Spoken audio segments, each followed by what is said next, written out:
Mathilakam block പഞ്ചായത്തിന്റെ budget അവതരിപ്പിച്ചു.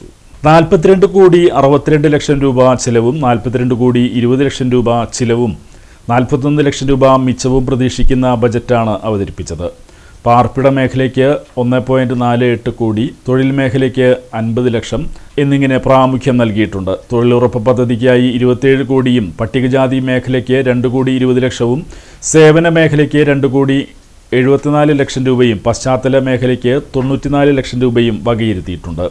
പൊതുമരാമത്ത് പ്രവർത്തനങ്ങൾക്ക് 1.5 കോടി രൂപയും, ആരോഗ്യ മേഖലയ്ക്ക് 96 ലക്ഷം രൂപയും വകയിരുത്തി.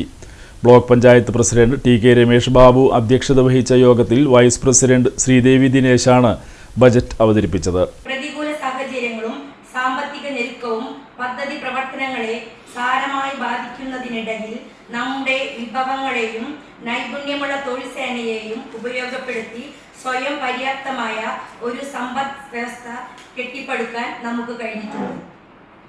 അടിസ്ഥാന സൗകര്യ വികസനം, ജലസേചന സ്രോതസ്സുകൾ, ആരോഗ്യ മേഖല, ജൈവ അജൈവ മാലിന്യങ്ങളുടെ സംസ്കരണം, ശുദ്ധജല ലഭ്യത, മികച്ച തൊഴിൽ സംസ്കാരം വളർത്തുന്നതിന് സ്റ്റാർട്ടപ്പുകൾ, അഭ്യസ്തവിദ്യരായ യുവജനങ്ങൾക്ക് തൊഴിൽ ലഭിക്കുന്നതിനായി വിജ്ഞാന കേരളം പദ്ധതിയുടെ ഭാഗമായി ജോബ് സ്റ്റേഷൻ, കാർഷിക മേഖലയിലെ മൂല്യവർദ്ധിത ഉൽപ്പന്നങ്ങളുടെ ഉൽപാദനം, വിപണനം, എല്ലാവർക്കും നീന്തൽ പരിശീലനം ലഭ്യമാക്കുക, ഭിന്നശേഷി കുട്ടികൾക്ക് കൈത്താങ്ങായി ബഡ്സ് റീഹാബിലിറ്റേഷൻ സെന്റർ പ്രവർത്തനങ്ങൾ മികച്ച രീതിയിൽ നടപ്പിലാക്കുക എന്നിവ മുഖ്യ ലക്ഷ്യമായിട്ടുള്ള പ്രവർത്തനങ്ങളാണ് ബ്ലോക്ക് പഞ്ചായത്ത് ലക്ഷ്യമിടുന്നത്.